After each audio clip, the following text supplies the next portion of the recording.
Berawal dari beberapa orang alumni sekolah BPK Penabur Indonesia, dibentuklah Alpenindo yang ditetapkan dalam musyawarah nasional pada tanggal 30 September 2017 yang dijadikan sebagai hari lahirnya alumni Penabur Indonesia.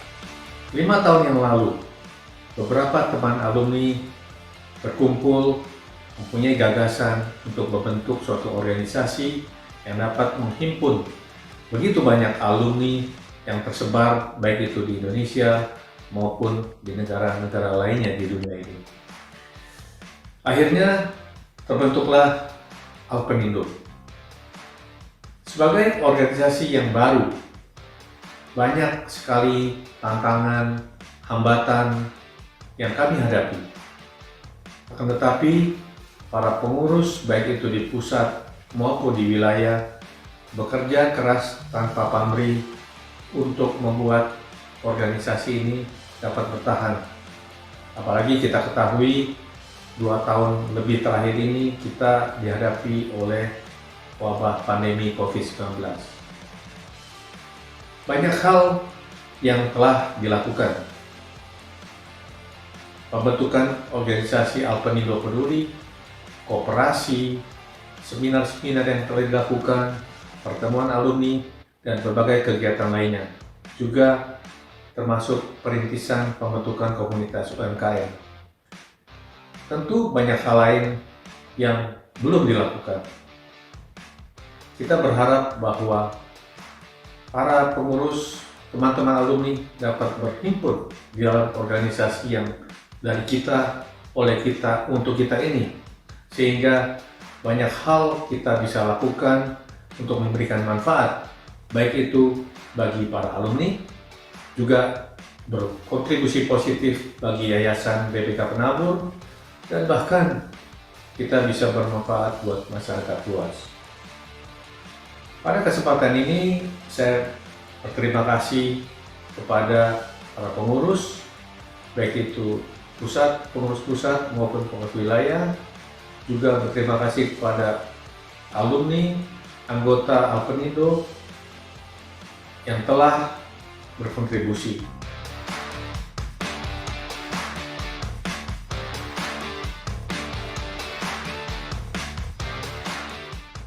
Visi Alpenindo menjadi perkumpulan alumni sekolah Kristen BPK Penabur yang mampu mewujudkan sumber daya manusia berkualitas unggul guna berperan aktif dalam percepatan laju pembangunan nasional RI berkelanjutan.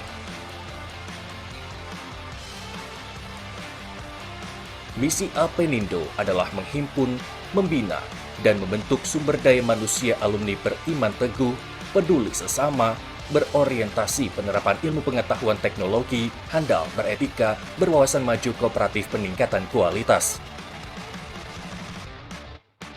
Adapun tujuan didirikannya Alpenindo berdasarkan visi dan misinya, yaitu meningkatkan kualitas alumni dari berbagai disiplin ilmu, membantu alumnus menjadi wirausahawan profesional yang berprestasi dan go internasional, dan untuk membentuk forum serta wadah organisasi, terutama dalam bidang kebersamaan dan sosial, kerjasama, serta usaha.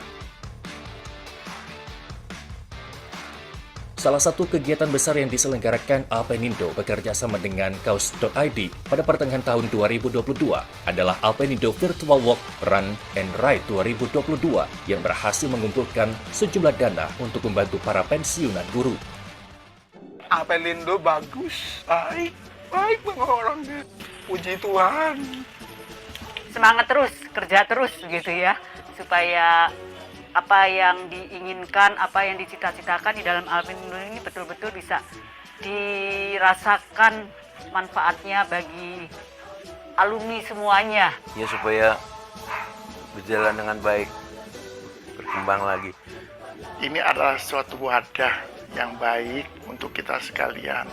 Kita di sini bisa saling membagi untuk beberapa pengalaman-pengalaman pribadi dan kelompok, sehingga kita bisa maju. Dari hati kecil saya, setulus-tulusnya bahwa wadah ini sangat baik sekali, sangat positif sekali untuk membantu para guru yang sudah pensiun seperti saya nih. Tuhan yang memberkati karya anak bangsa melalui Alpindo berjaya, dimuliakanlah Tuhan dimanapun berkarya. God bless you, Alpindo. Manfaat yang benar-benar saya rasakan itu adalah saat waktu 2020 ketika Jakarta dilanda banjir dan rumah saya habis semua karena banjir sampai sedengkul. Saya cuma bilang di grup Alpenindo, grup alumni beberapa, saya cuma bilang rumah saya kebanjiran. Terus ada yang merespon bagaimana kondisinya Sis Grace, ada yang ditanya berkali-kali intens, habis semua barangnya tidak ada, dan sekarang mayoritas rumah saya barang-barangnya jadi baru karena saya mendapat kiriman ranjang, mendapat kiriman bangku, lemari, banyak sekali, itu puji Tuhan dari bro-bro dari Alpenindo. Salam sejahtera di dalam kasih Allah. Saya Roni Natanai, pendeta GKI. Apapun juga yang kamu perbuat, perbuatlah dengan segenap hatimu seperti untuk Tuhan dan bukan untuk manusia. Kiranya Tuhan memberkati dan menyempurnakan keberadaan serta pelayanan Alpenindo. Soli Deo Gloria.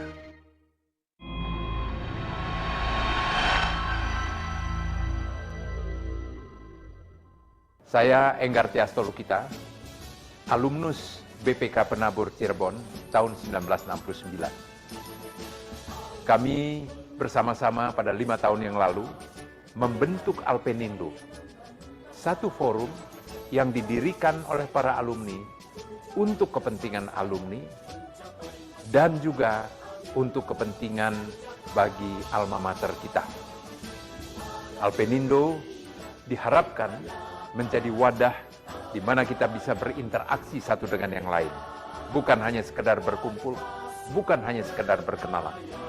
Dari sekian banyak sekolah kita, dari sekian banyak angkatan yang ada, maka tentu diharapkan pada satu titik kita bisa berinteraksi, kita bisa berkolaborasi, dan mungkin bisa saling mengisi satu dengan yang lainnya. Yang kemudian kita juga tentu harus berpikir apa yang kita bisa perbuat untuk kepentingan sekolah kita, untuk kepentingan alma mater kita. Karena kita bisa menjadi seperti ini berkat alma mater kita yang kita cintai. Yang kemudian lebih jauh dari itu, kita juga harus berpikir apa yang kita bisa perbuat untuk kepentingan bangsa dan negara kita yang kita cintai. Itulah kira-kira harapan dan cita-cita didirikannya Alpenindo ini. Manfaatkanlah Alpenindo ini bagi kepentingan kita bersama seperti yang tadi saya sampaikan. Jayalah Alpenindo, selamat ulang tahun yang kelima bagi kita semua. Mari kita besarkan, mari kita manfaatkan Alpenindo kita bersama. Saya Yahya Setiatmaja, saya lulusan SMAK 1 tahun 1974. Saat ini saya selaku Wakil Ketua Pembina di Alpenindo, alumni Penabur Indonesia. Nah, kita tahu bahwa 30 September Alpenindo akan memasuki usia 5 tahun. Untuk itu saya ucapkan selamat ulang tahun kepada Alpenindo agar selalu hebat dan berkiprah. Nah, teman-teman sekalian, sesama alumni, saya kira Alpenindo sudah dibentuk 5 tahun dan kita lihat kiprahnya sudah mulai terlihat. Kegiatan-kegiatan dan aktivitas yang dilakukan, saya pikir merupakan kegiatan yang luar biasa. Beyond our expectation. Jadi bukan hanya care terhadap alumni, siswa-siswa daripada SMAK, tetapi juga memikirkan bagaimana guru-guru yang sudah tidak berkarya lagi, mereka itu diperhatikan. Dan saya kira usaha-usaha Alpenindo untuk menjalin persahabatan, membentuk unit-unit agar nanti bisa bekerja sama, ini sangat menunjang. Harapan saya ke depan, Alpenindo itu makin berkiprah dan bisa memberikan sesuatu yang membantu sekali bagi para alumnus dari SMAK Penabur sehingga bisa lebih berkarya di masyarakat dan mendapatkan suatu hal yang berguna. Ntar simpen dulu deh, kerupuknya Senin aja. Taruh di depan. Sekianlah harapan kami, Alpenindo makin berjaya, makin hebat di tangan pengurus yang sekarang ini. Sukses Alpenindo, selamat hari ulang tahun yang kelima. Puji Tuhan.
Saya akan mengundang moderator kita, Ibu Grace Putri Ayu Dewiyani.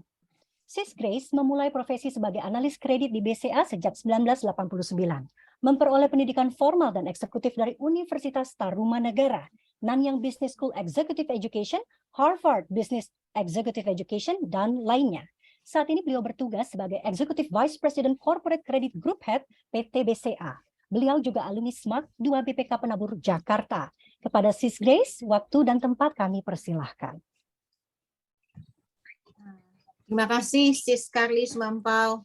Selanjutnya, selamat malam.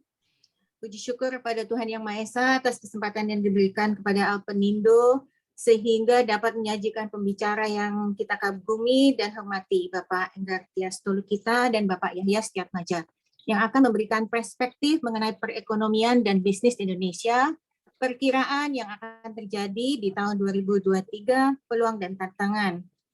Topik ini disampaikan dengan harapan dapat memberikan inspirasi dan dampak positif bagi alumni dan para peserta. Sebelum memulai pemaparan, perkenankan saya membacakan biografi pembicara malam ini, Bapak Dr. Honoris Causa Dr. Andes Enggar Tias Tolukita, adalah Menteri Perdagangan Republik Indonesia periode 2016-2019, Executive Chairman B Universe, BTV, Berita1.com, Investor Daily, Investor ID, Majalah Investor, dan Jakarta Globe. founder EL Group, Ketua Dewan Pembina Alumni Penabur Indonesia. Tercatat segudang prestasi lengkap luar biasa di bidang pendidikan, akademik, politik, bisnis, real estate, hotel, mining, wisata, kesehatan, dan lain-lain. Beliau menerima Bintang Mahaputra Utama tahun 2020. Kepada Pak Enggar Tias Tolukita, waktu dan tempat kami persilahkan. 30 menit maksimal, Pak. Baik, terima kasih, Grace. Ya. Assalamualaikum warahmatullahi wabarakatuh. Shalom, Om Swastiastu, Namo Buddhaya, salam kebajikan. Yang saya hormati Ketua Umum Alpenindo, Pak Yahya, pengurus PPK yang hadir, dan panitia, Ibu Bapak dan Saudara sekalian. Saya akan memulai dengan satu statement yang memang hal itu terjadi, yaitu atau menjadi pembicaraan, dikhawatirkan itu terjadi, bahwa di tahun 2023 potensi resesi dunia sangat mungkin terjadi dan tidak ada satupun yang mampu menduga dan membuat estimasi yang pasti mengenai apa yang akan terjadi di 2023. Pada tanggal 11-12 Oktober yang lalu, pada waktu saya menyelenggarakan Investor Daily Summit dan sekaligus juga launching dari bisnis media saya, seluruh pembicara yang kami hadirkan baik dari dalam dan luar negeri menyampaikan hal yang serupa, dan bahkan pada waktu pembukaan Bapak Presiden Jokowi sendiri juga menyampaikan sesuatu gambaran yang beliau sampaikan mengkhawatirkan, tetapi ini adalah global. Berbeda sedikit dengan kondisi kita di Indonesia, yang sekali lagi yang kita bersyukur bahwa berbagai parameter ekonomi yang sudah dicapai itu sangat baik. Oh, nggak ada suaranya ya? Ada, Pak. Ada Bro Enggar. Ya, baik. Bro Enggar bisa tolong wajahnya agak lebih tinggi sedikit. Nah, oke, thank you. Baik, makasih. Ya,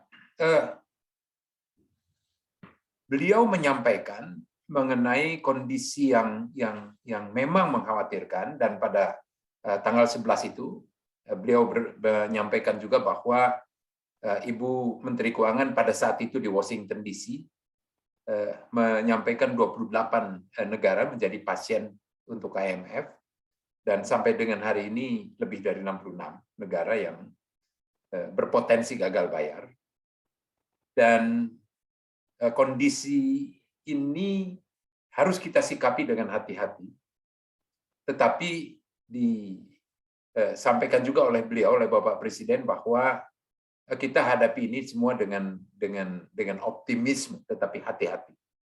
Nah, saya flashback sedikit bahwa kita baru melalui pandemi yang juga bisa kita atasi, dan salah satu negara terbaik di dunia di dalam mengatasi pandemi ini. Nah, kita bersyukur bahwa sekali lagi dengan langkah pembangunan serta berbagai kebijakan ekonomi yang dilakukan oleh pemerintah kita sejak periode pertama, kita membangun infrastruktur sebagai prioritas utama. Kemudian infrastruktur itu dibangun tidak Jawa sentris, tetapi menyebar ke seluruh daerah kita. Kemudian beliau juga menekankan mengenai TKDN untuk seluruh industri, mendorong hilirisasi, menghentikan ekspor raw materials dengan risiko kita disengketakan oleh WTO, dan berbagai kebijakan-kebijakan lainnya yang saya kebetulan pernah menjadi pembantu beliau, sangat detail dan sangat komprehensif. Kalau tidak, maka kondisi kita berbeda. Nah, Di dalam makalahnya Pak Hatib Basri, beliau juga menyampaikan mengenai peringatan IMF dan antisipasi Indonesia menghadapi resesi global seperti ini, yang bisa memberikan dampak kepada kita dan sudah mulai dirasakan, yaitu atas porsi ekspor kita di luar dari CPO, batu bara, besi baja. Alas kaki, garmen, dan berbagai komoditi lainnya itu menurun, dan pada 2023 terjadi potensi menurun cukup tajam. Berikutnya, kita juga bersyukur inflasi kita jauh dibandingkan dengan berbagai negara-negara maju lainnya. Ibu, Bapak, dan saudara sekalian, perang Rusia-Ukraina dan ketegangan antara Amerika Serikat dengan China itu memberikan dampak yang luar biasa.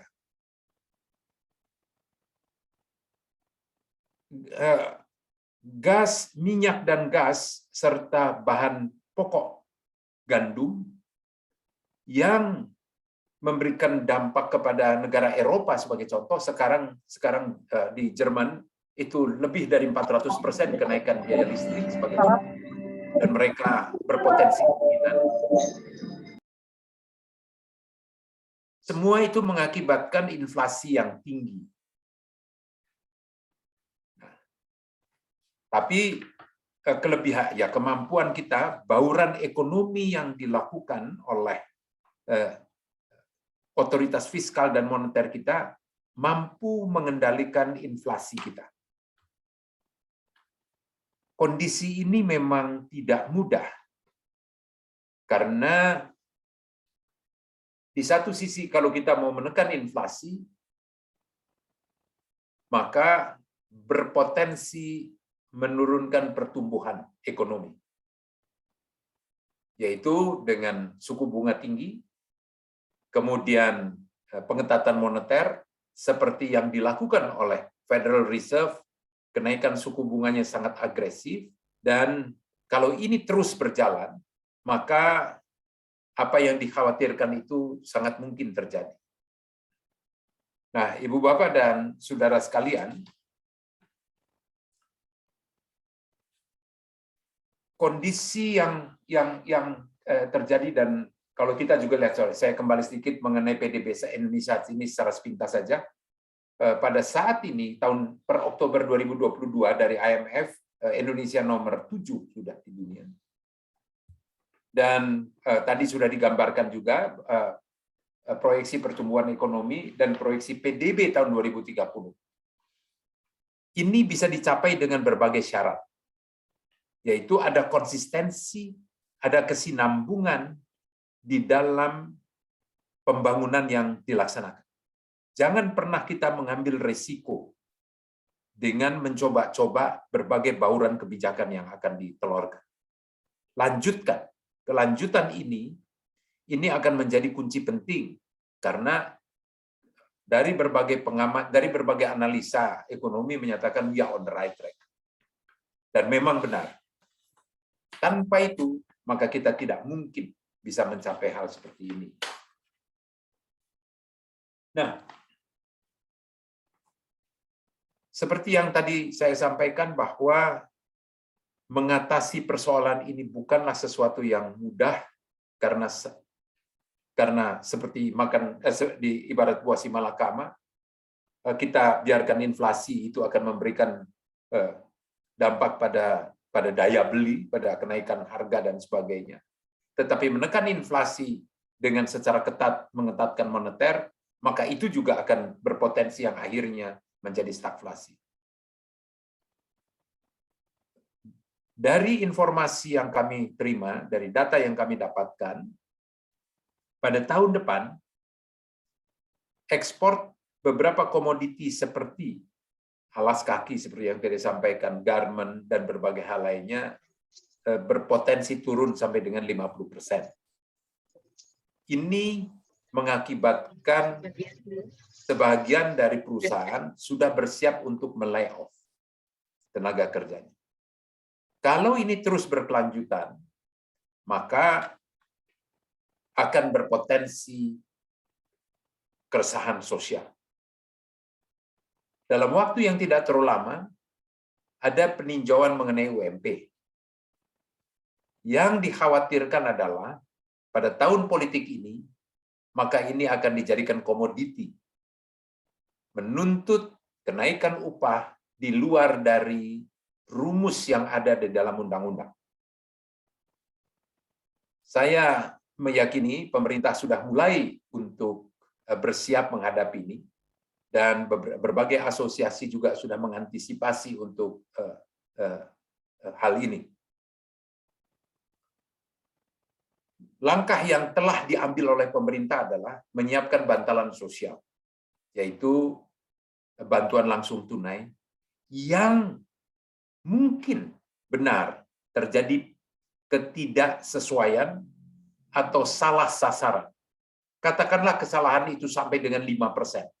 Itu besar sekali. Atau bahkan 10%. Tapi toh tetap uang itu ada di Indonesia. Dan itu dibelanjakan. Nah, tanpa itu, maka kondisi kita akan berbeda. Tanpa dilakukan itu sebelumnya, maka kondisi kita akan berbeda. Tidak seperti sekarang. Domestic consumption masih ada, masih cukup terutama di bahan pokok, itu akibat dari kebijakan yang sudah diambil. Nah, kemudian dari kondisi-kondisi yang ada seperti ini, maka apa yang bagaimana kita bertahan di masa resesi ini? Berikutnya barangkali.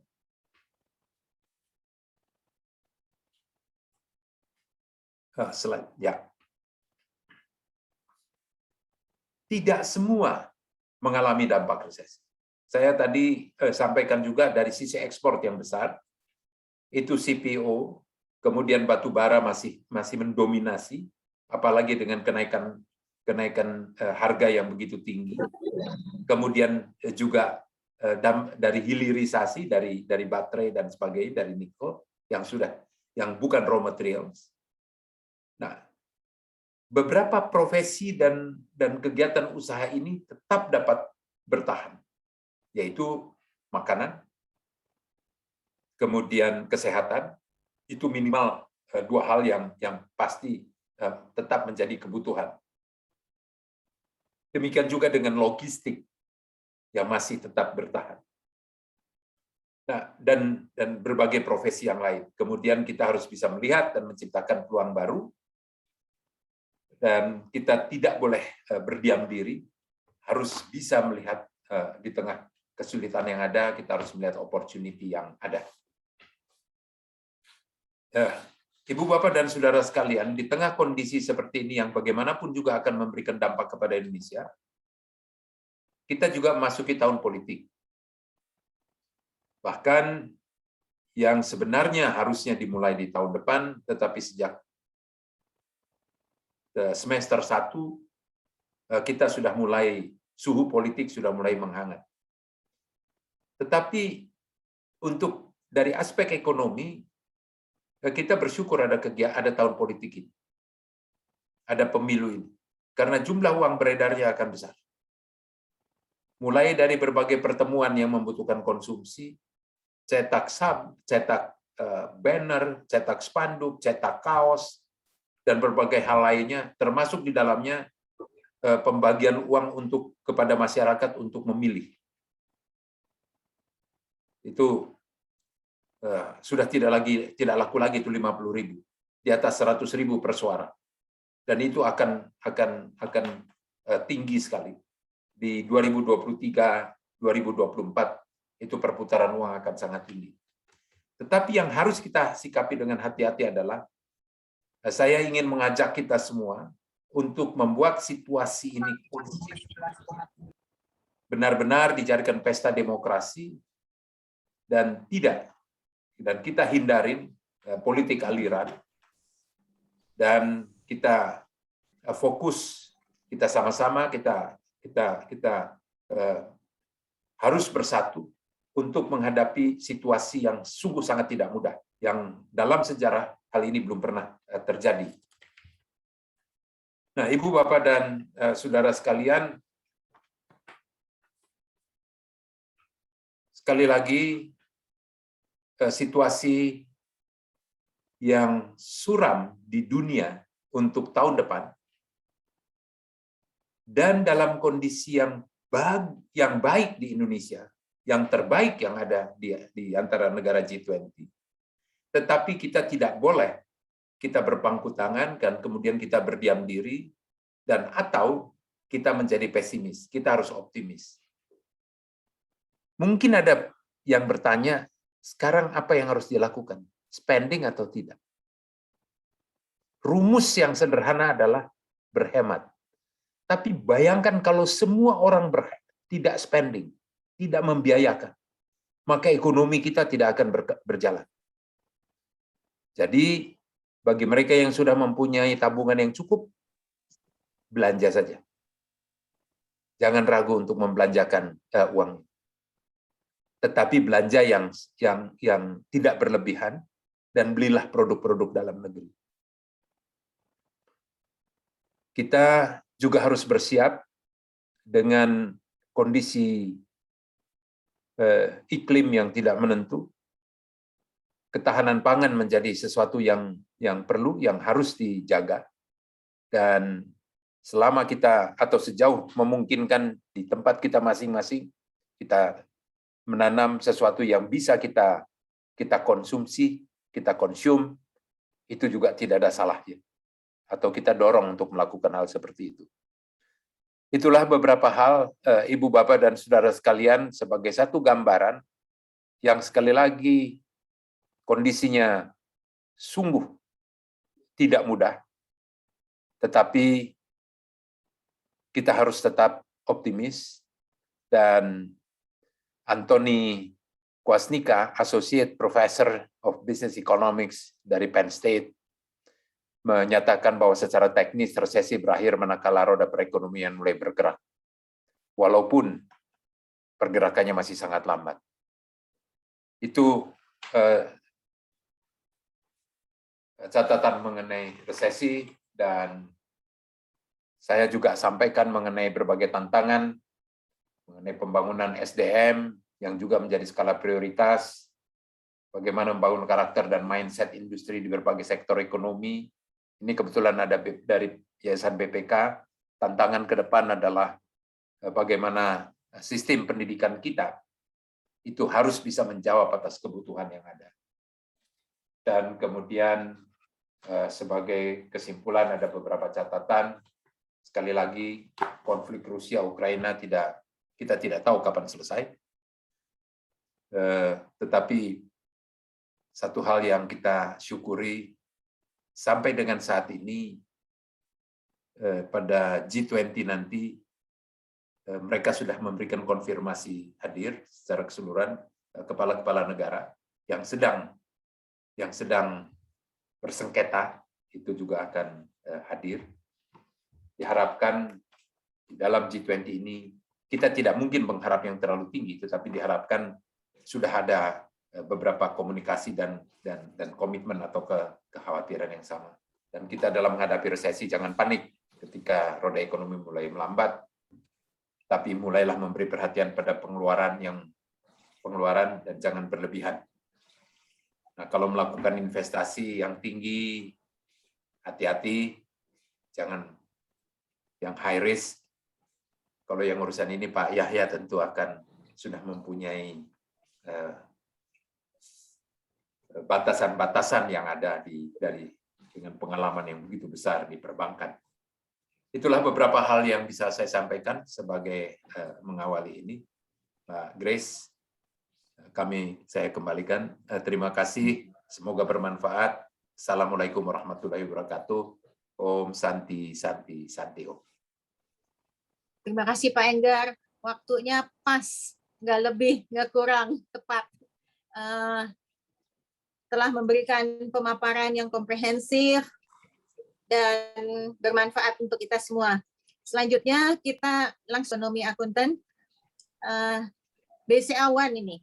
Presiden Direktur Ketua Dewan Pembina Alumni Penabur Indonesia. Pak Yahya memiliki pengalaman yang sangat lengkap, baik di real sektor, konsultan di PricewaterhouseCoopers, Sektor Farma, Direktur PT Kalbe Farma, Sektor Otomotif, Direktur PT Indomobil dan Perbankan, dalam negeri dan internasional. Kami persilahkan waktu dan tempat 30 menit maksimal untuk Pak Yahya.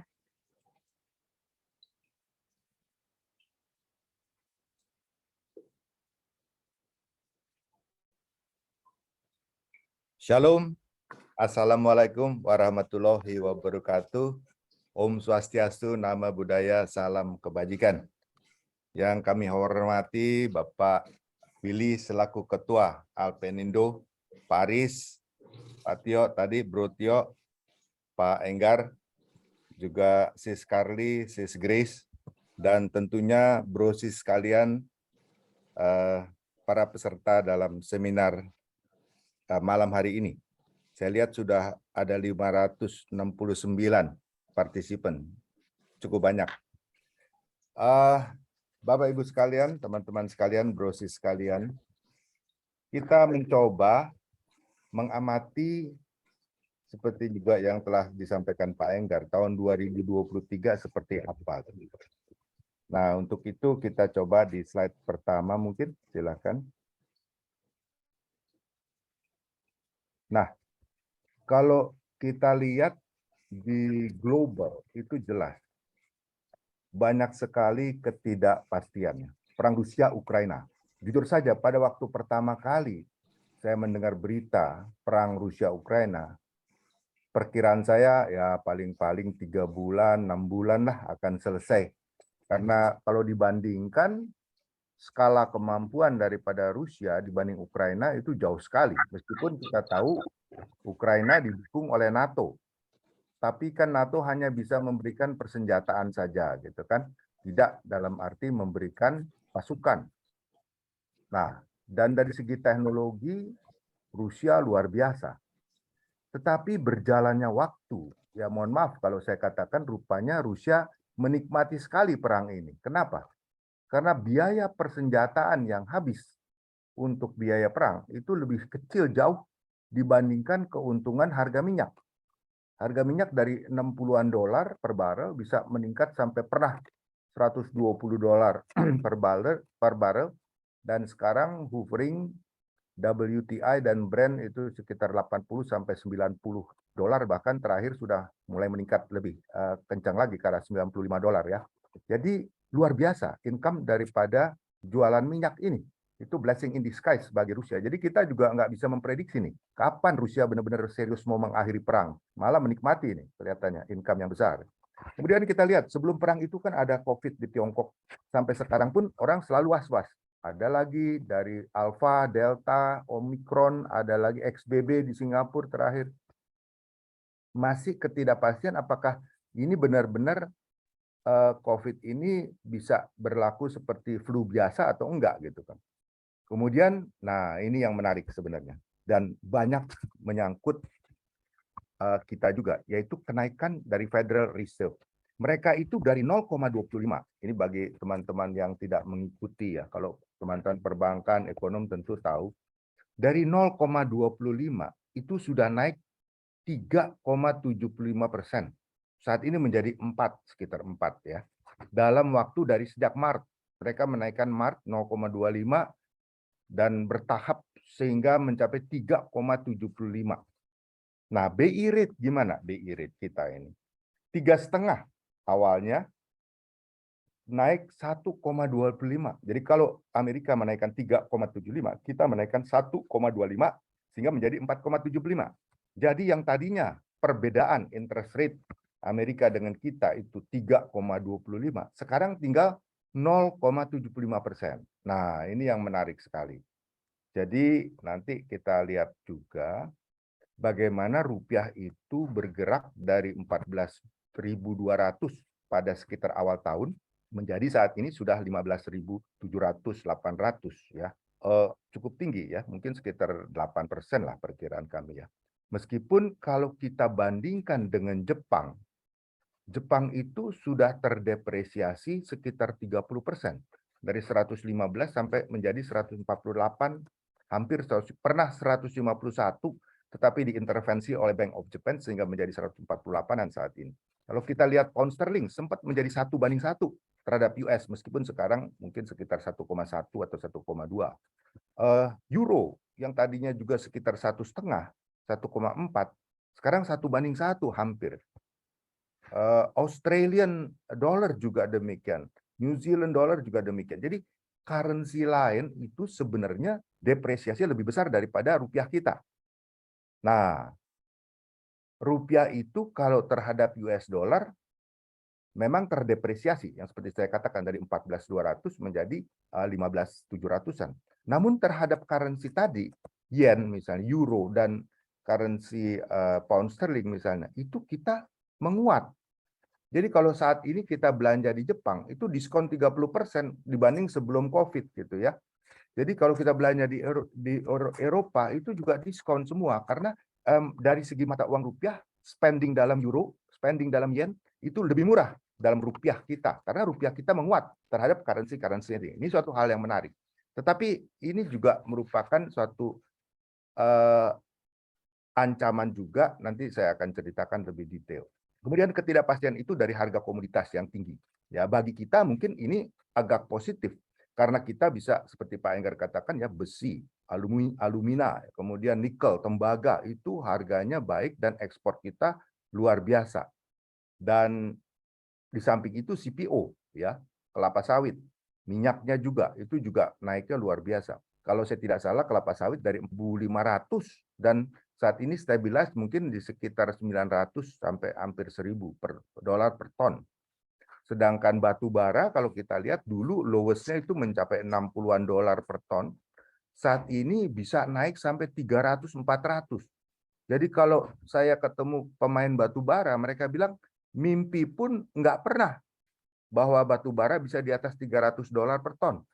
Mereka dulu paling tinggi 120 dolar per ton. Kemudian dampak dari COVID itu adalah gangguan rantai pasok. Kita tahu waktu saat COVID terjadi stagnan, pelabuhan-pelabuhan banyak yang tidak operasional. Tiongkok juga melakukan lockdown. Sehingga kadang-kadang kontainer-kontainer itu one side aja, one way saja gitu. Sehingga pulangnya kosong. Nah, ini menjadi harga freight daripada kontainer itu bisa berlipat kali. Pernah mencapai 8 kali lipat.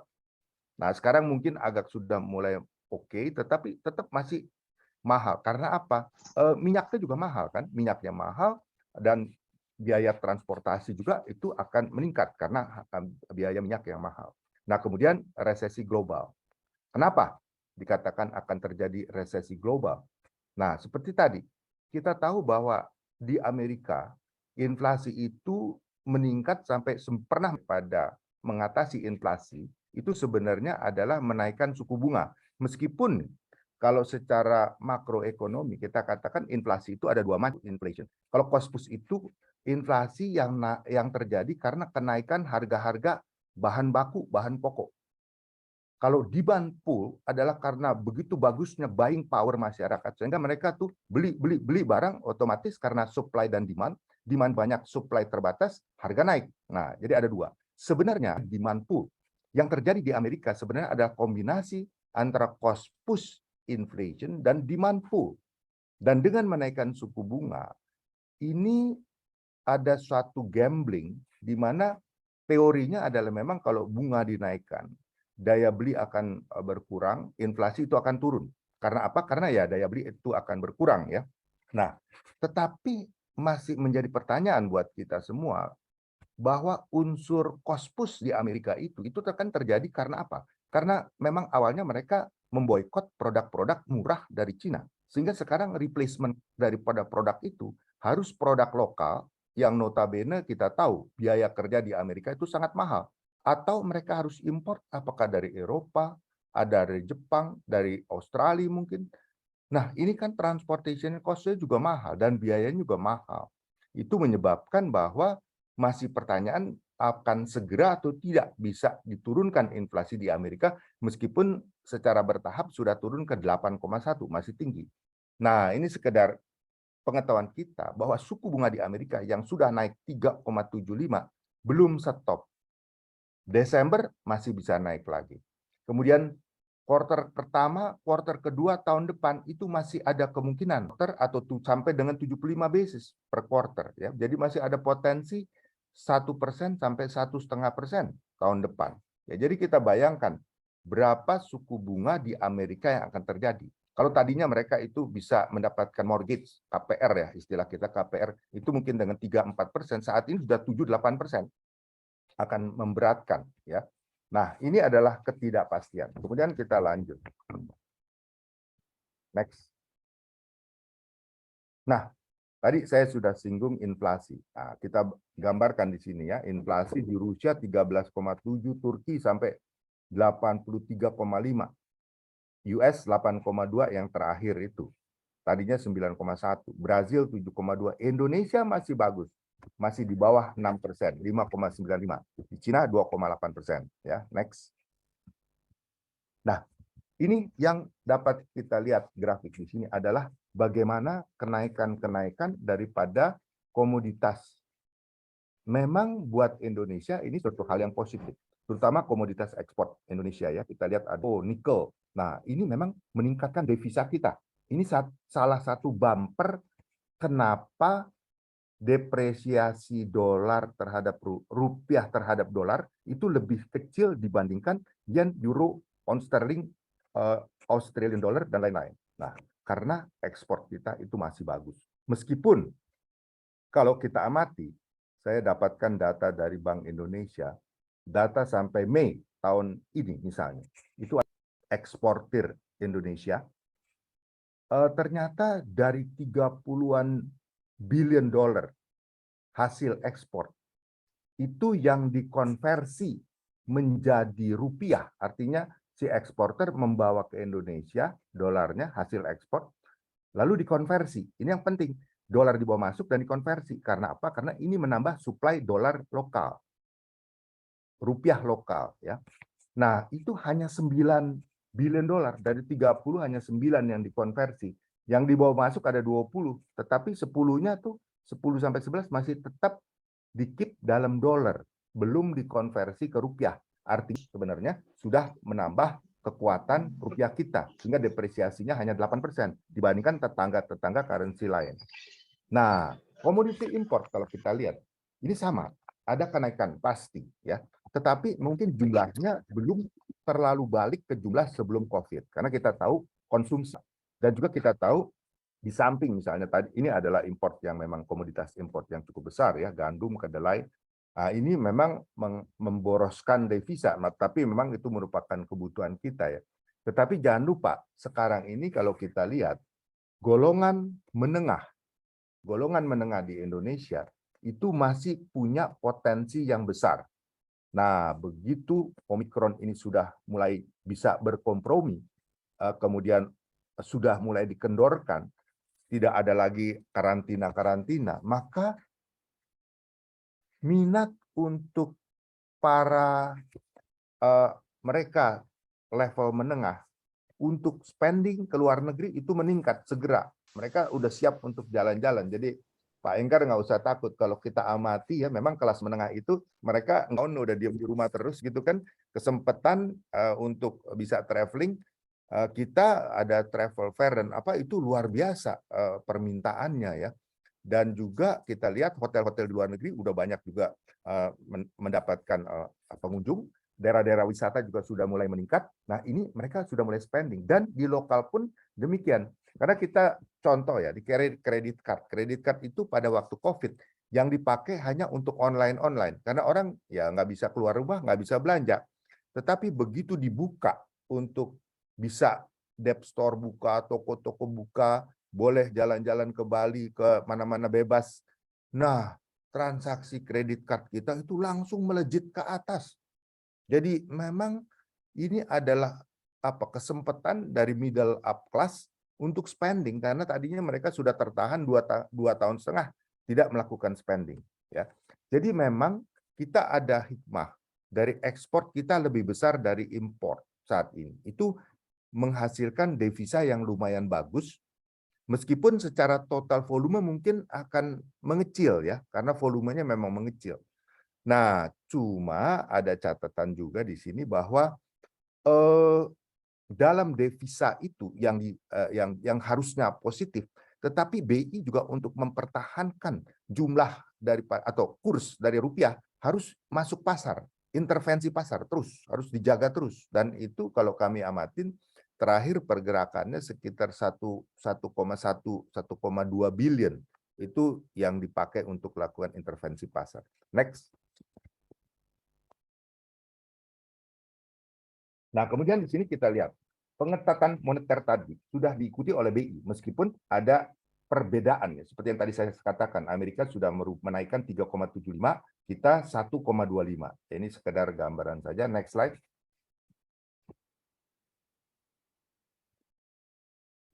Nah, ini menyebabkan adanya outflow dana asing dari Indonesia.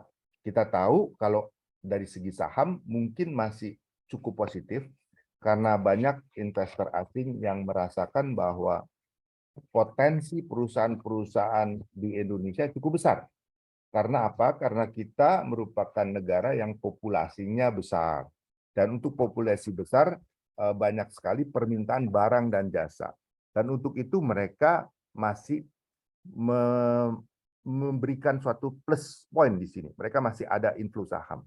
Namun, kalau kita lihat inflow dari obligasi itu minus. Itu seperti grafik yang kuning ke bawah itu. Kenapa? Kalau pertanyaan kita. Karena begini, kita tahu bahwa obligasi dan sebaliknya. Kalau suku bunga turun, harga obligasi naik. Nah, orang sudah jelas memperhitungkan bahwa suku bunga di Amerika itu akan naik. Bahkan sampai dengan Juni tahun depan. Dan itu juga diikuti oleh rupiah. Sebab itu mereka berbondong-bondong menjual itu, ya kan? Nah, siapa cepat-cepatan menjual, ini akan lebih untung. Sehingga mereka banyak melakukan penjualan-penjualan. Padahal buat kita yang berada di dalam negeri, ini adalah suatu kesempatan sebenarnya. Kenapa? Anda lihat, deposito rupiah di Indonesia ini berapa? 3,5–4%. Nah, government bond Indon yang dolar ini sudah mencapai 6% lebih yield-nya. Meskipun itu jatuh temponya bisa 20-30 tahun ke depan. Ya. Namun kita tahu bahwa government bond itu bisa dijual setiap saat. Jadi kalau mau sebagai investor melakukan kumulasi sedikit-sedikit, karena nggak mungkin juga kita membeli pada titik yang termurah gitu ya, susah. Kadang-kadang bisa cepat sekali naik lagi harga. Jadi kesempatan untuk memiliki Indon ini besar. Banyak manfaat. Bagi pemerintah juga terbantu karena asing yang buang-buang. Jualin, investor lokal bisa juga membeli. Karena bagi kita mendapatkan deposito rupiah dengan hanya 3-4%, tetapi dengan dolar ini mencapai 6,8% untuk yang jangka panjang.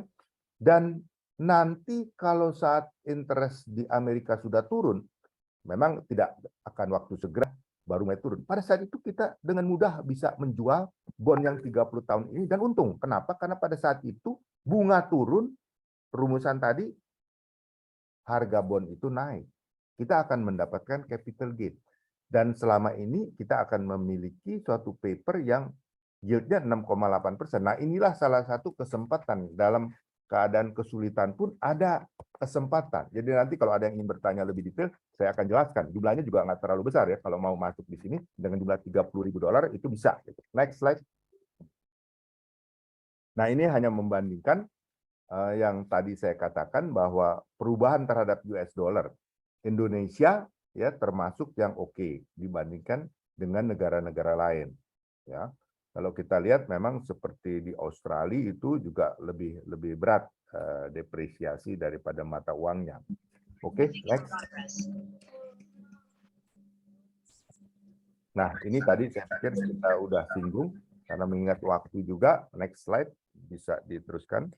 Nah, ini saya kira menarik karena saya yakin para peserta yang hadir ini bisa bisnis individu, bisa eksekutif, mungkin ada ibu rumah tangga, ada juga bisnis yang besar, ada yang medium, ada yang kecil. Jadi dampaknya akan berbeda-beda dan tergantung daripada industri di mana Bapak Ibu sekalian berbisnis. Ya. Nah, banyak sektor-sektor kita ambil di sini. untuk sektor yang tergantung pada external financing, jadi tentunya ini perusahaan-perusahaan besar yang membutuhkan funding dari luar negeri, maka ini akan lebih sulit ke depan. Jadi untuk mereka ini harus betul-betul menjaga operating cash flow, harus cukup, likuiditasnya itu harus dijaga. Jangan terburu-buru mau investasi jangka panjang sehingga tidak menyediakan likuiditas, karena Anda akan susah mendapatkan funding untuk hal ini. Kemudian sektor yang mengimpor banyak komponen dari luar negeri. Nah, pelemahan rupiah. Ini menyebabkan bahwa kos daripada barang-barang yang Anda beli sebagai bahan baku ataupun barang import yang Anda mau jual lagi, ini akan naik. Kedua, transportation cost juga naik. Jadi ini juga hal yang harus diperhitungkan. Bagi Bapak, Ibu, brosis yang bisnisnya itu mengimpor komponen dari luar negeri, nah ini harus agak hati-hati. Nah, memang ini juga dilematis bagi para pengusaha. Nah, kenapa kita takut akan adanya resesi? Karena sektor ini, pertama, kalau sebagian besar barang-barang impor itu naik, cost-nya tinggi, itu menjadi pertanyaan, apakah ketika Anda menjual barang itu, apakah daya beli masyarakat bisa mengabsorb kenaikan daripada barang yang cost-nya itu naik? Kalau tidak, berarti Anda bisa menaikkan harga jual, tetapi volume penjualan Anda akan turun. Tergantung volume jumlah Anda jualan berapa. Karena setiap pengusaha itu mempunyai yang namanya fixed cost. Fixed cost ini akan tertutup kalau volume penjualan makin besar. Kalau volume makin kecil, fixed cost-nya tetap, karena namanya udah fixed cost, sudah ada cost di situ, maka Anda tetap akan rugi. Ya, jadi Anda naikkan harga, volume berkurang drastis, karena price elasticity tinggi, maka Anda akan rugi. Hati-hati di sini. Belum lagi suku bunga tinggi. Kalau Anda berdagang nanti itu bermodalkan pinjaman juga, harus perhitungkan bahwa mungkin tahun depan itu bunga-bunga sudah harus naik, bunga pinjaman ya. Jadi ada ini kayak sandwich, jadi ya. Pertama dari cost-nya itu naik, plus bunga pinjaman naik. Jadi hati-hati. Kemudian sektor yang ekspor oriented. Nah, memang secara umum seperti yang saya katakan tadi, untuk CPO, untuk batu bara, pertambangan lain itu sangat positif. Tetapi Pak Enggar juga sampaikan tadi kan, untuk alas kaki misalnya, tekstil, itu terjadi pelemahan permintaan. Nah ini juga meskipun secara dolar, kalau kita ekspor dolar misalnya harganya $2. $2 kalau dulu 28.000, sekarang 30.000. Per unit rupiahnya naik income kita. Tetapi kalau volume penjualannya itu menurun, ya tetap aja rupiahnya akan berkurang kan. Jadi ini yang export oriented, tergantung bidang industri apa yang Anda tekuni. Itu menyebabkan bahwa bisa terjadi income Anda berkurang atau omset penjualan Anda juga berkurang. Kemudian sektor yang sensitif terhadap kenaikan suku bunga, ya, kenaikan suku bunga BI ini harus betul-betul diperhitungkan dampak terhadap kenaikan suku bunga, antara lain seperti KPR. Nah ini terutama individu ya, untuk yang married couples yang berencana untuk membeli rumah, nah ini harus sesegera mungkin. Mumpung KPR masih belum terpengaruh nih harganya. Mungkin dalam waktu 3 bulan, 6 bulan ke depan udah berbeda tarif bunga daripada KPR ya. Saat ini masih belum terjadi perubahan yang drastis ya. Ini harus cepat-cepat diambil keputusan. Apalagi yang kalau masih tinggal dengan mertua ya. Kemudian ya udah rada nggak betah misalnya gitu ya. Ingin punya rumah sendiri, ini timing yang tepat, harus cepat-cepat mengambil keputusan, jangan lambat, nanti naik itu akan berat untuk cicilannya. Next.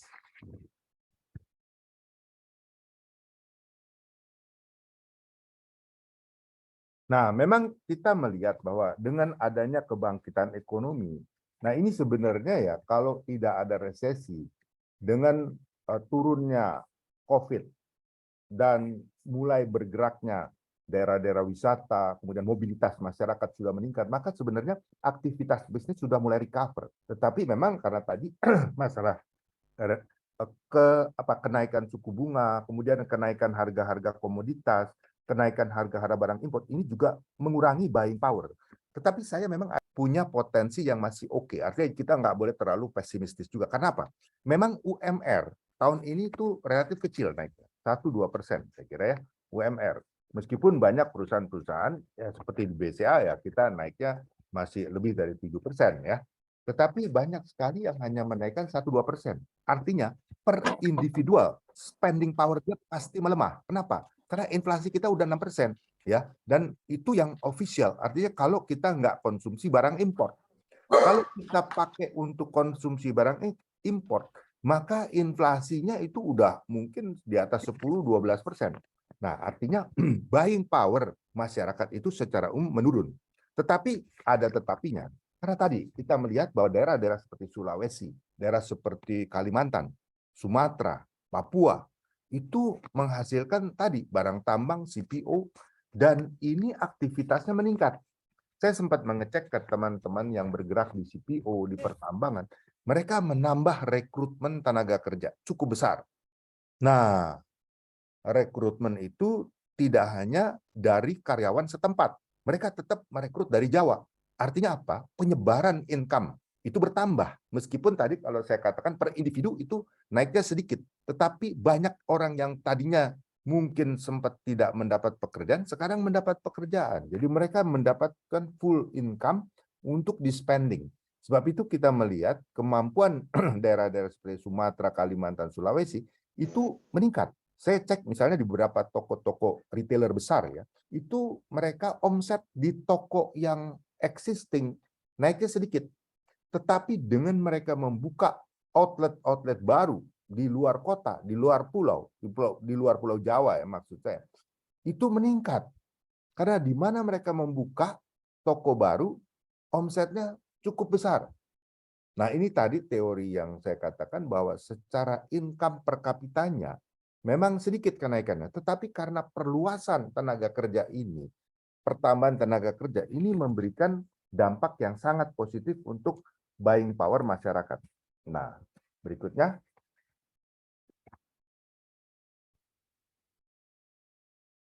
Ya, ini sedikit promosi BCA nih kelihatannya ya. BCA itu kinerjanya masih solid ya, kemarin publikasi kita juga cukup bagus dan kredit kita juga masih terus meningkat. Bahkan tabungan masih meningkat, tabungan dan giro yang meningkat. Sengaja kita tidak menaikkan suku bunga time deposit karena udah kebanyakan likuiditas di BCA. Ini sekedar tambahan informasi saja. Next.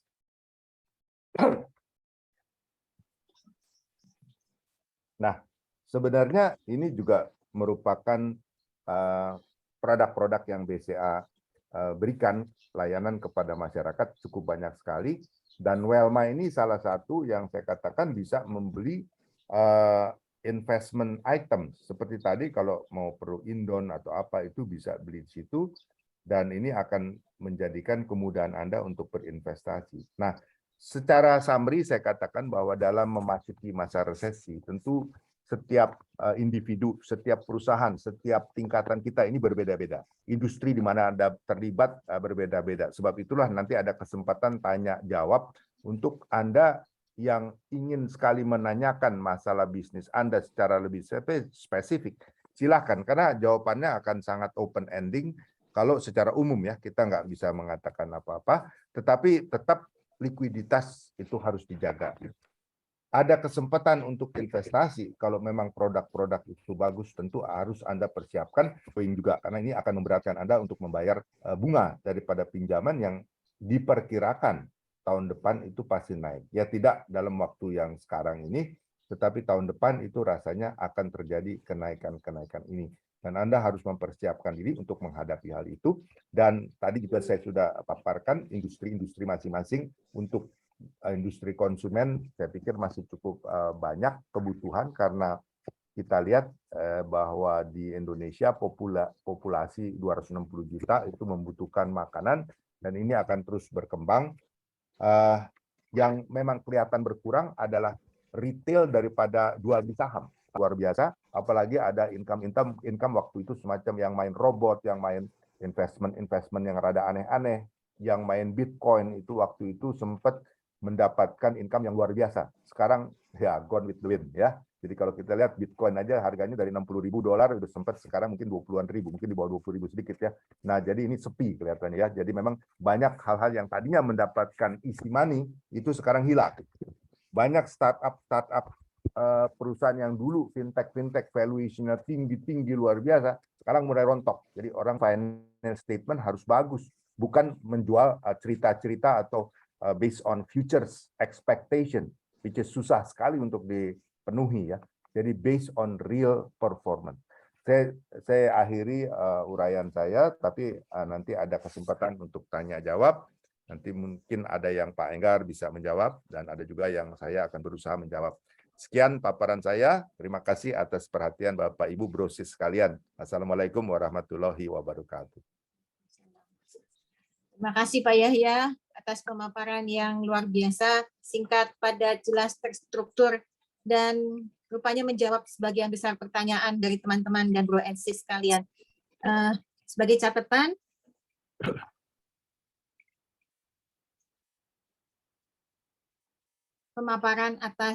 pemaparan tadi di tahun 2023 memang was-was, ketidakpastian ekonomi global masih belum jelas. Perang Rusia Ukraina juga tidak jelas kapan selesainya. Mesti nanya sama Putin kayaknya. Krisis energi juga dapat meluas. China Zero Policy COVID juga belum tahu bagaimana. Fed diperkirakan masih akan menaikkan suku bunga. Indonesia tapi memiliki peluang dan tantangan tersendiri karena ada persiapan pemilu 2024. Intinya kita tidak panik dan berhati-hati. Seyogyanya kondisi Indonesia masih lebih baik dibandingkan banyak negara lain. Demikian Bro and Sis. Untuk itu sebelum question and answer kita akan berfoto bersama untuk kenang-kenangan. Harap dibuka kameranya dan petugas memberikan aba-aba foto.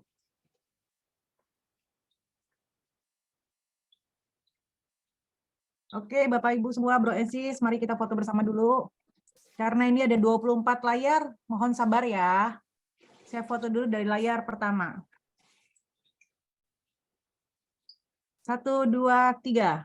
Tunggu sebentar. Bagi yang ingin menggunakan virtual background ada di kolom chat ya, sudah tersedia. Saya ke lembar kedua. 1, 2, 3. Sebentar ya. Saya ke lembar ketiga. 1, 2, 3. Saya ke lembar keempat. 1, 2, 3. Sebentar ya, mohon sabar. Saya lembar kelima. 1, 2, 3. Lembar ke-6. 1, 2, 3. Lembar ke-7. 1, 2, 3. Lembar ke-8. 1, 2, 3. Lembar ke-9. 1, 2, 3. Lembar 10. 1, 2, 3. Lembar 11. 1, 2, 3.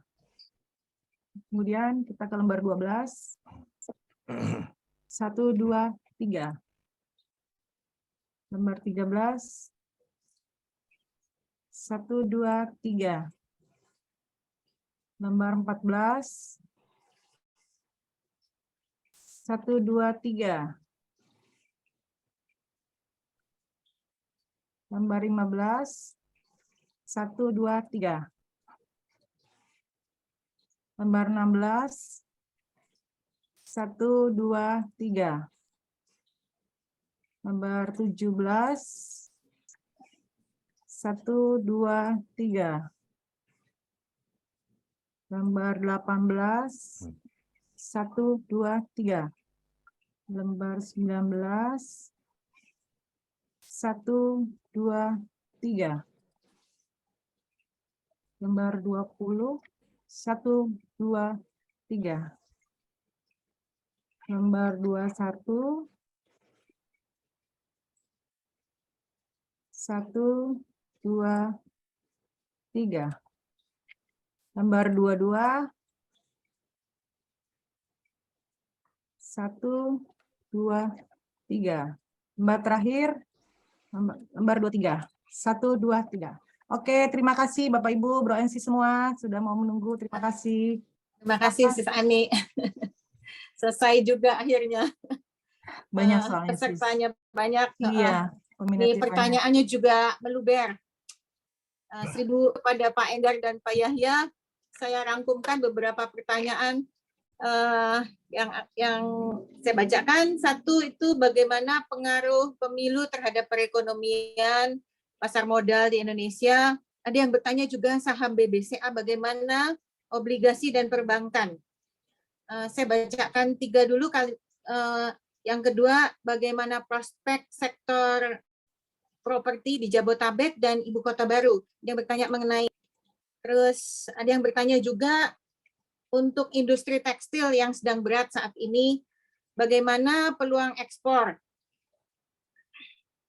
Mungkin dijawab dulu ya Pak. Ya.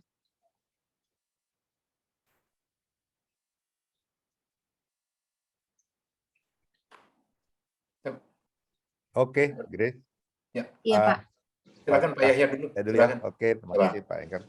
Jadi kalau masalah pemilunya, ini porsinya Pak Enggar yang lebih tahu katanya ya. Tapi kalau dampak pemilu terhadap pasar modal, saya kira ya, selama pemilu itu berjalan lancar, tidak ada gangguan-gangguan yang artinya dalam bentuk brutal gitu ya, kampanye brutal, menurut saya kalau ada kayak demo, ada sesuatu chaotic kecil gitu ya, that's a good time to buy. Kalau harga lagi turun itu kesempatan, karena fundamentalnya yang harus dilihat. Kalau fundamental bagus, ada koreksi harga, itu kesempatan untuk beli. Orang malah kadang-kadang harga turun begitu takut ikut-ikutan jual. Salah. Justru pada saat itu Anda membeli, kecuali kalau fundamental Indonesia katakan, karena gangguan-gangguan kecil itu harus beli justru ya. Jadi pengalaman kita harus seperti itu yang menguntungkan kemudian hari. Kemudian prospek daripada properti ya. Nah, ini begini, ini cukup menarik kalau saya katakan ya. Kalau dulu properti itu sejauh yang saya tahu ada atau beli properti. Yang pertama adalah betul-betul karena kebutuhan. Seperti yang tadi saya katakan, ada kebutuhan yang married couples, yang anaknya udah nambah misalnya, kemudian yang dari asisten manajer, jadi direktur kan punya kesempatan untuk memperluas seperti keong lah ya. Harus memiliki rumah yang lebih besar. Nah, itu pasti ada demand. Itu real demand.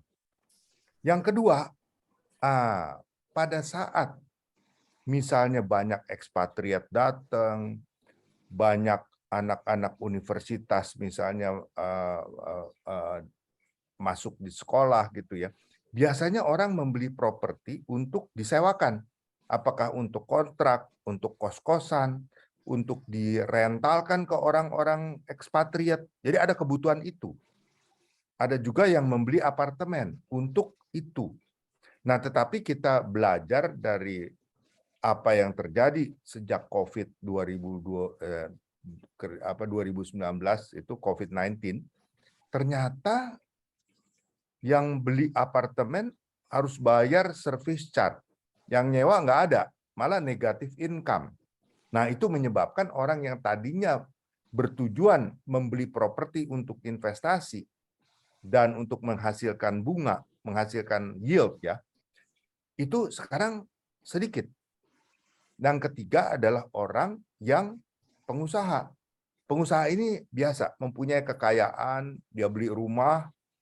Nah, rumahnya udah beberapa, lalu dia bilang, waduh, rumah ini istilahnya bisa disekolahin. Rumah itu di refinancing, Dan uangnya itu digunakan untuk membayar kredit yang kalau bunganya mahal. Tapi memang sekarang bunga kredit sedang turun-turunnya dan ke depan akan naik gitu kan. Mungkin masih perlu suatu saat kalau bunga kredit tinggi, maka orang akan menggunakan propertinya di sekolahin untuk dapat KPR yang lebih murah untuk mengurangi pinjaman. Ya, jadi ada 3 needs itu. Nah, sementara ini yang sekarang baru ada adalah kebutuhan real tadi. Yang karena yang married couple, karena promosi, karena kebutuhan ingin rumah lebih besar, itu masih ada. Dan kalau saya lihat dari segi perbankan, kebutuhan rumah itu bergeser. Tadinya mungkin di atas 2 miliar, sekarang ini mungkin di bawah 1 miliar. Itu laku. Banyak daerah-daerah pinggiran kota Jakarta, di Tangsel ataupun daerah-daerah Karawang, Bekasi, itu banyak sekali yang menjual properti-properti yang relatif terjangkau. Dan itu cukup banyak demand-nya. Tetapi memang untuk di kota seperti Jakarta, daerah-daerah seperti Kebayoran, Pondok Indah, mungkin Kelapa Gading, dan berbagai daerah prime lainnya, itu masih ada bid and offer yang lebar. Artinya bid offer lebar itu yang mau jual minta harga agak tinggi, bokangguan kalau jual rumah murah-murah gitu ya. Tapi yang mau beli cari yang BU ya, baru saya beli katanya. Karena supply-nya nggak terlalu banyak juga dan demand-nya juga masih belum terlalu banyak. Sehingga bid and offer tadi cukup wide. Kalau ada 1-2 ketemu, nah baru terjadi gitu transaksi. Jadi properti itu seperti itu saat ini. Nah, ke depan, kalau kita lihat ke depan, biasanya properti itu seperti tail of the dragon, buntutnya dari naga. Kita lihat dulu, naganya udah galak belum nih? Nah, naganya itu apa? Yaitu kegiatan ekonomi. Kalau kegiatan ekonomi itu sudah membaik dan industri-industri sudah mulai berkembang, buying power bertambah, maka properti itu akan naik luar biasa. Nah, kalau sekarang kita lihat dragonnya sendiri kan masih lesu-lesu nih. Jadi tailnya apalagi gitu. Kalau induknya aja masih lesu, tailnya juga masih berat gitu untuk betul-betul galak gitu ya. Jadi menurut saya properti masih takes time untuk bisa booming. Kalau ditanya IKN, ya IKN suatu proyek yang cukup lama ya dibangunnya, akan perlu waktu bertahun-tahun. Saya pikir nggak mungkin dalam setahun 2 tahun. Kalau untuk perayaan 17 Agustus masih memungkinkan ada istana di sana ya.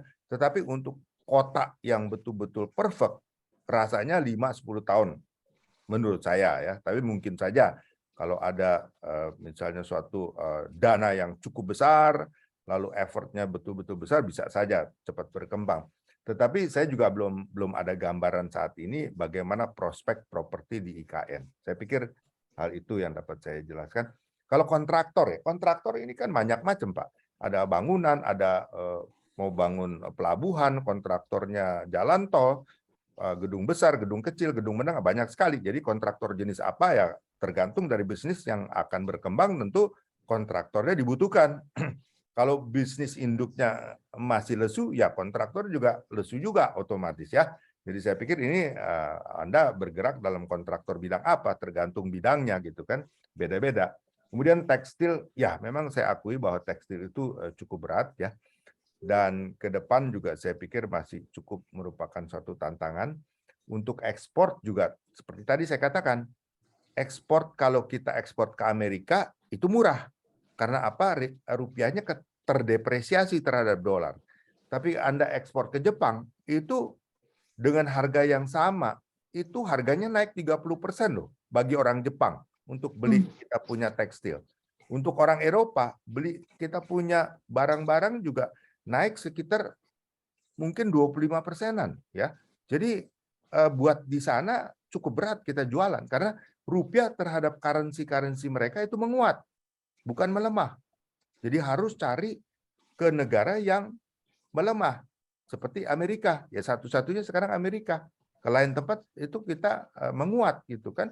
Nah, itu menyebabkan nggak gampang juga jualan ekspor karena dari segi currency, local currency mereka itu jadi naik harganya. Barang produk Indonesia jadi akan berat untuk kompetitif kecuali komoditas seperti nikel, tembaga dan lain-lain itu kan memang udah mereka butuhkan standar dunia dan pricingnya juga dalam US dollar biasanya.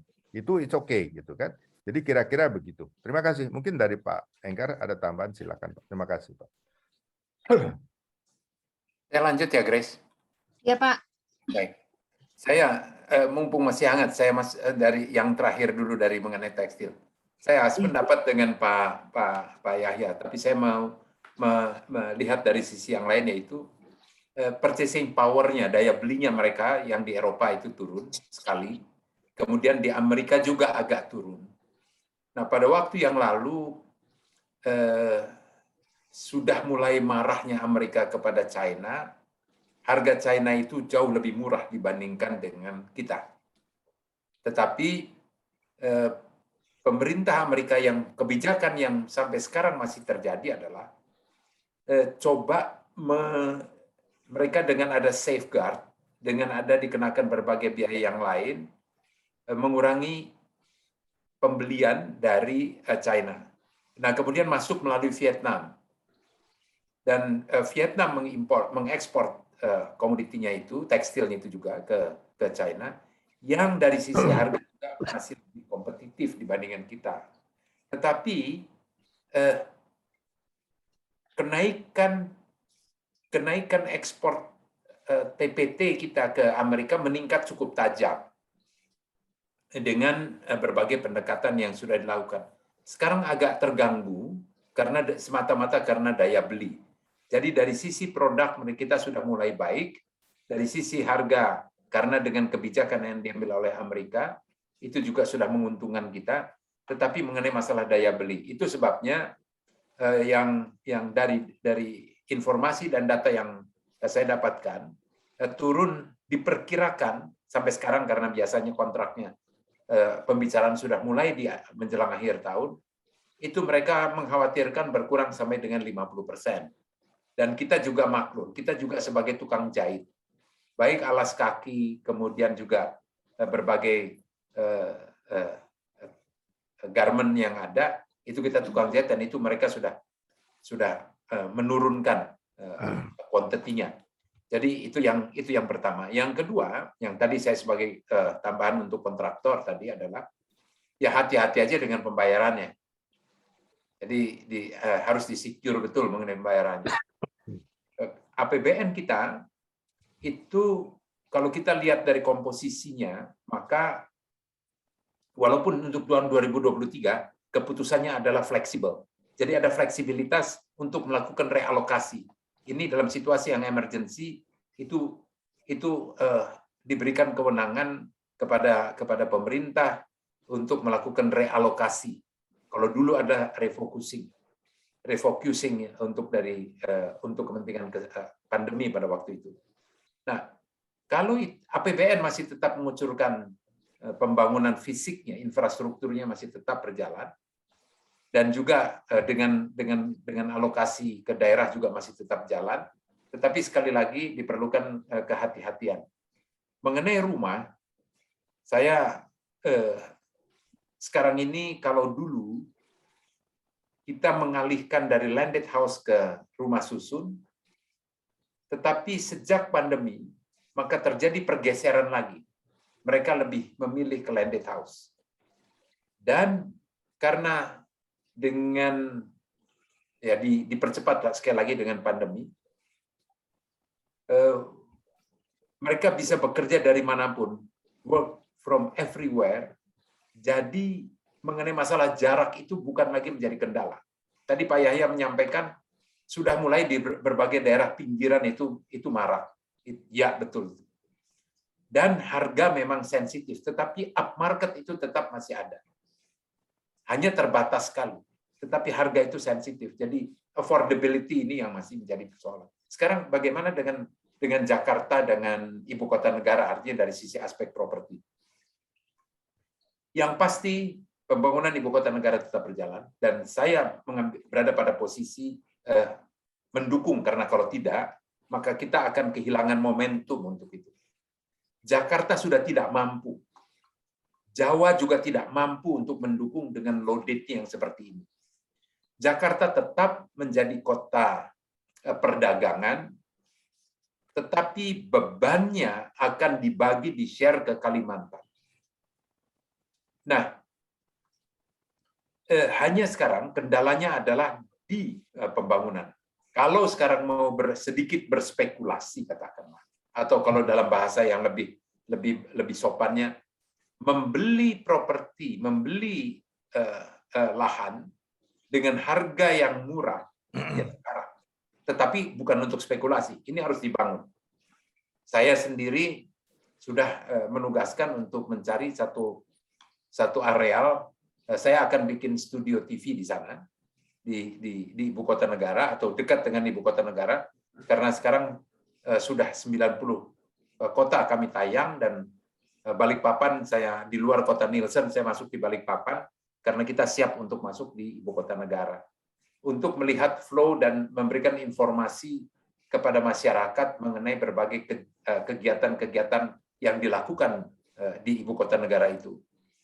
Nah, memang yang akan menjadi masalah adalah Jakarta, seperti halnya kalau kita bicara di Amerika antara New York dengan DC, dengan Washington DC, kalau di Nigeria antara Lagos dengan Abuja, antara kota dagang dengan ibu kota negara itu dua yang terpisah, dan berbagai negara-negara lain. Costly, ya, tetapi tidak ada pilihan lain. Dan ini sebenarnya sejak zaman Presiden pertama Bung Karno, kemudian terus ada.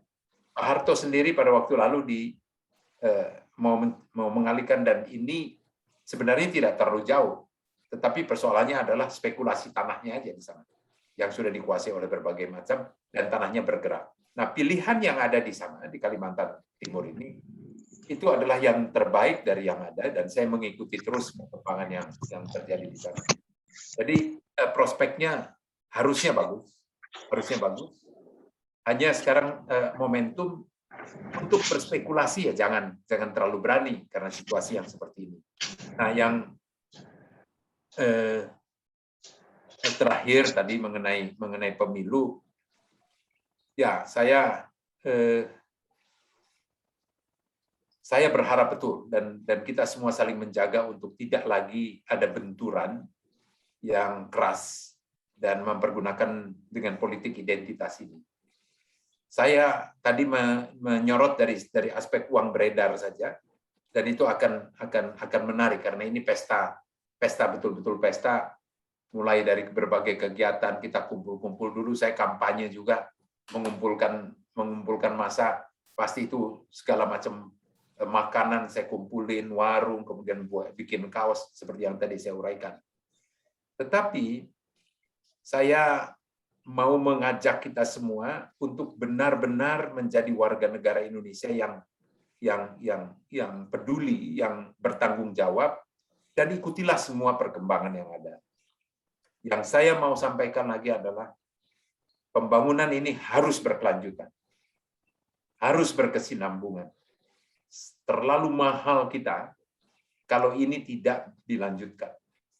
Dan dengan demikian maka ekonomi kita akan bisa lebih tumbuh dengan baik, seperti yang tadi Pak Yaya sampaikan bahwa fundamental ekonomi yang dilakukan itu sangat baik. Saya menekankan lagi, ini kita yang terbaik di antara negara-negara G20. Capaian ini semua patut kita syukuri. Jadi mengenai yang tadi sampaikan, opportunity itu kalau fundamentalnya bagus, ya manfaatkanlah. Daripada kita dianggurin juga uang percuma. Dan kemudian nggak sesuatu hal yang baik berputar di dalam negeri. Itu saja, Grace. Ya, Pak. Pak, saya lanjutkan. Ini perkara nganggur, Pak. Ini ada yang bertanya, kalau uangnya nganggur, Pak, sebaiknya dipakai untuk investasi apa yang aman dan menguntungkan? Satu. Terus ada yang bertanya lagi mengenai suku bunga. Mungkin untuk Pak Yahya, suku bunga ke depan bagaimana ini? Bakal naik lagi, suku bunga bank bagaimana gitu. Kemudian ada lagi mengenai ketika pandemi itu sektor farma mendapatkan banyak berkah. Mungkin karena mau nggak mau harus beli obat, terus harus tes ini itu, jadi lab dan pabrik farmasi itu mendapatkan berkah. Ditanya apakah sektor industri yang dapat diperkirakan mendapat giliran nanti di resesi 2023 itu atau perlambatan ekonomi 2023 itu ada yang giliran dapat berkah juga gitu Pak. Selain itu ada lagi yang bertanya mengenai bagaimana caranya mengelola keuangan supaya selamat dari krisis. Jadi Pak mungkin dibagi-bagi, sepertiga ditaruh di bank, sepertiga beli emas, atau bagaimana gitu Pak?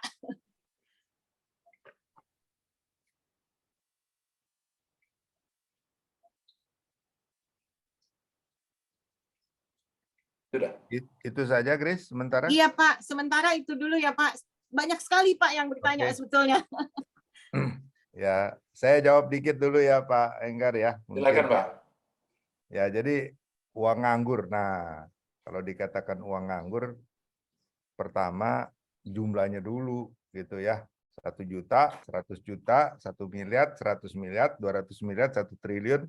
Nah, itu kan tergantung amount-nya. Nah, makin banyak amount, Anda harus ingat, jangan taruh di one basket. Harus bisa diversifikasi. Dan ingat, semua investment itu ada yang bisa cepat untuk dikonversi bila mana dibutuhkan. Dalam arti likuiditasnya itu cukup lancar. Dan ada yang takes time. Misalnya saya katakan, Anda bagus untuk invest properti. Mumpung harga properti lagi turun, Anda beli nih, tiba-tiba ada kesempatan bisnis, Anda mau jual 2 bulan kemudian, belum tentu bisa cepat balik modal. Jangankan dibilang untung, mau diskon 10%, 20%, belum tentu juga ada yang beli. Karena properti itu nggak mudah mencairkan menjadi uang. Belum lagi biaya-biaya notarisnya, BPHTB-nya, biaya-biaya lainnya. Jadi mau untung jadi buntung. Jadi harus tahu investasi apa yang Anda butuhkan untuk jangka pendek, menengah, atau jangka panjang. Kalau jangka panjang, saya berani katakan properti itu yang menguntungkan ya. Karena selamanya properti itu nggak ada yang turun jangka panjang. Jangan harap dalam sebulan, 2 bulan, setahun itu bisa terjadi. Perlu waktu 5 tahun, 10 tahun, bahkan lebih. Baru Anda merasakan keuntungan properti. Itu salah satu ya saya katakan. Nah, kalau bicara emas, emas itu sempat per troy ounce mencapai $2.000. Saat ini kalau dibilang harga emas naik, tadi ada yang mengatakan atau tadi di chatting ya, harga emas naik ya, nggak benar. Sekarang ini low-nya itu $1.616 per troy ounce. Paling tinggi dia naik ke $1.680 per troy. Ya, tinggal dikurs saja dah. Kali 15.500 berapa tuh per gramnya? 1 troy kira-kira 31,3 gram kira-kira gitu ya. Nah, jadi emas pun nggak dijamin bisa menguntungkan. Kalau Anda beli pada saat harga $2.000 per troy, saat ini harga 1.600, berapa kerugian Anda? Tapi sebaliknya, kalau Anda beli sekarang misalnya 1.600, katakan 2 tahun lagi jadi 2.000, ya berapa keuntungan Anda? Nah, jadi kita nggak bisa menebak juga, itu adalah komoditas yang harganya naik dan turun. Ada juga yang kita bilang saham. Saham itu ada 600 perusahaan di Bursa Jakarta. Ya, saya nggak mengatakan yang di luar negeri, terlalu jauh lagi untuk monitor dan melihat performance ya. Yang di Jakarta aja, di Indonesia ada 600 perusahaan. Dan Anda harus tahu performance satu demi satu. Industrinya seperti apa, manajemen perusahaan itu seperti apa, laporan keuangannya bagaimana trennya yang lalu gitu kan. Jadi memang perlu suatu pendalaman. Tidak bisa saya bilang, wah saham pasti menguntungkan, tanpa Anda mempunyai pengetahuan analisa untuk saham itu. Jadi semua investasi itu harus dibekali dengan ilmu, pendalaman, dan analisa. Tidak bisa, ya kalau mau aman, deposito, udah jelas bunganya segitu, ya nggak kurang, nggak lebih gitu ya segitu. Tapi kan ya jujur aja, termasuk yang kecil yieldnya. Nah, waktu zaman robotik, itu 1 bulan bisa 7-14%. Tiba-tiba dilarang. tiba-tiba dicabut izinnya, habis sudah semuanya kan. Nah, jadi banyak hal yang Anda harus berhati-hati dan Anda harus tahu uang nganggur ini nganggurnya berapa lama? Sebulan, 2 bulan, setahun, 2 tahun, atau 5 tahun, 10 tahun. Nah, nganggurnya cuma 3 bulan, tetap hati-hati. Berarti Anda membutuhkan likuiditas. Tapi kalau nganggurnya 10 tahun, Anda boleh beli properti, rasanya akan untung gitu kan. Dan itu pun lokasi, jangan lupa gitu kan. Jadi itu beberapa kiat. Jadi saya juga nggak berani mengatakan itu yang terbaik. Yang penting bahwa investasi itu Anda harus bisa pecah-pecah. Apakah itu di deposito, di tabungan yang paling liquid atau tabungan. Kemudian ada misalnya obligasi. Obligasi ada pemerintah, ada korporasi. Ada juga misalnya yang dolar dan rupiah. Beda-beda karakteristiknya. Kemudian ada juga saham tadi kan. Saham ada yang market cap tinggi, yang memang agak konservatif gitu mungkin. Ada juga yang sangat volatile. Anda bisa untung cepat, rugi cepat juga bisa gitu kan. Nah, itu beberapa hal yang kita patut ketahui tentang investasi. Di samping tadi ada emas, ada silver, ada juga mungkin apa ya, misalnya jewelries misalnya. Nah, jewelries sama juga. Harga tinggi tapi apakah itu menguntungkan untuk nanti take profit? Belum tentu. Jualnya juga susah setengah mati gitu kan.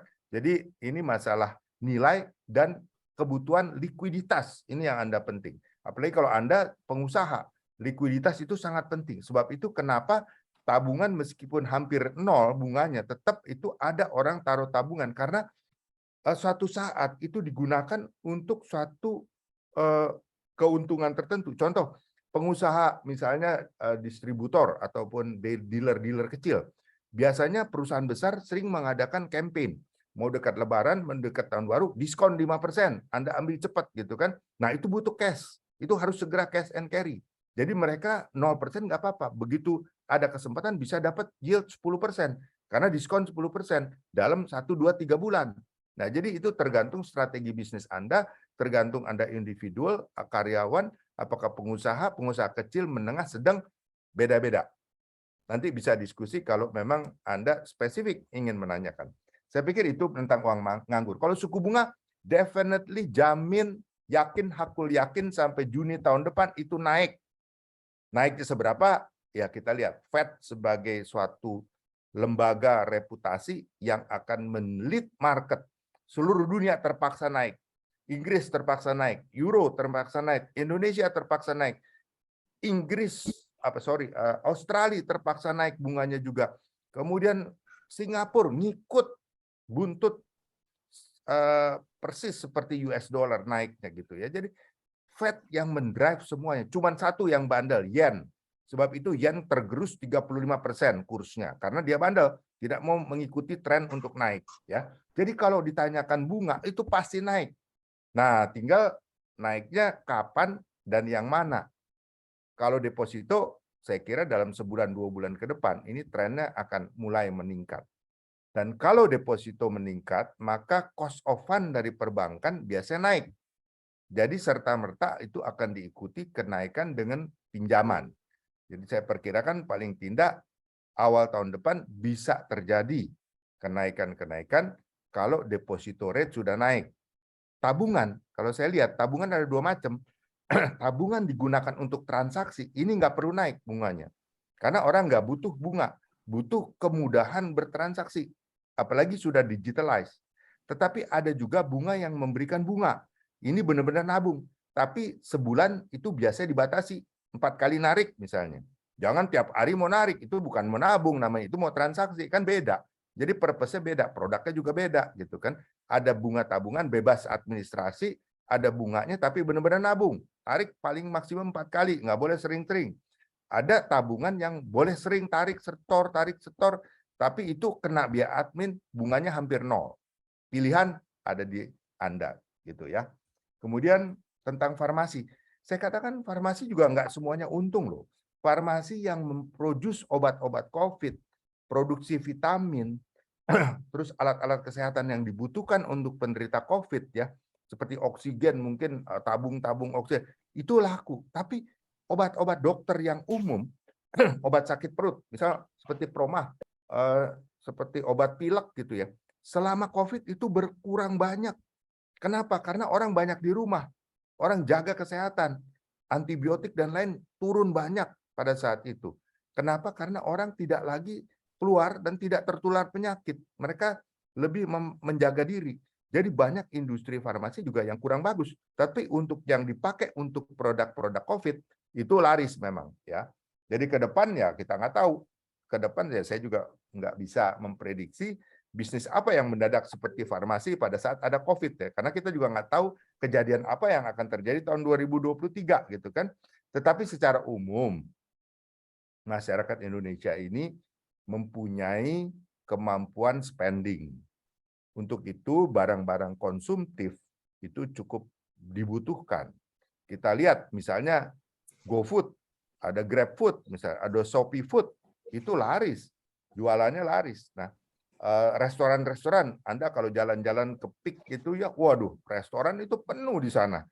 Jadi banyak sekali kebutuhan makanan, tapi ada juga kadang-kadang di satu sebelahnya itu penuh banget, di sebelahnya kosong. Nah, itu kan namanya hoki-hokian orang bilang ya.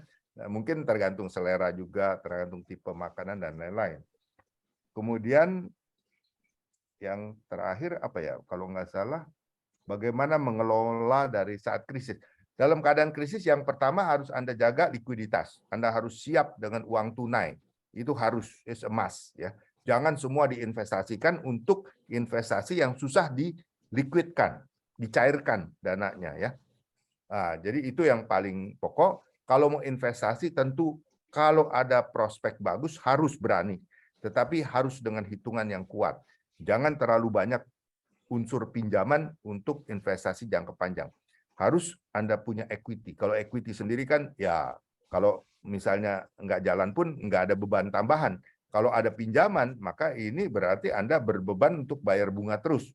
Ya, jadi harus sangat berhati-hati dalam memilih investasi dan menggunakan dana yang memang Anda akan gunakan untuk investment. Saya pikir itu dari saya. Mungkin Pak Enggar kalau ada tambahan silakan Pak. Baik, saya lanjut ya, Chris ya. Ya Pak. Tidak ada yang lebih tepat dan menjawab mengenai bunga dan sebagainya selain Pak Yahya. Jadi itu saya tidak akan singgung sama sekali. Saya menggarisbawahi mengenai investasi. Don't put all your eggs in one basket. Itu yang pertama. Jadi harus diversified dan harus betul mengenai ya orang mengatakan cash is king di dalam resesi. Tapi kita bagi mereka yang sudah mempunyai tabungan yang cukup demi perputaran ekonomi, you can spend atau you have to spend, belanjalah. Tapi saya benar-benar mengingatkan, mari kita belanja betul-betul teliti produk dalam negeri. Ini akan sangat membantu dan saling membantu. Perputaran itu akan sangat membantu bagi kita semuanya, bagi bangsa ini. Gitu. Yang berikutnya mengenai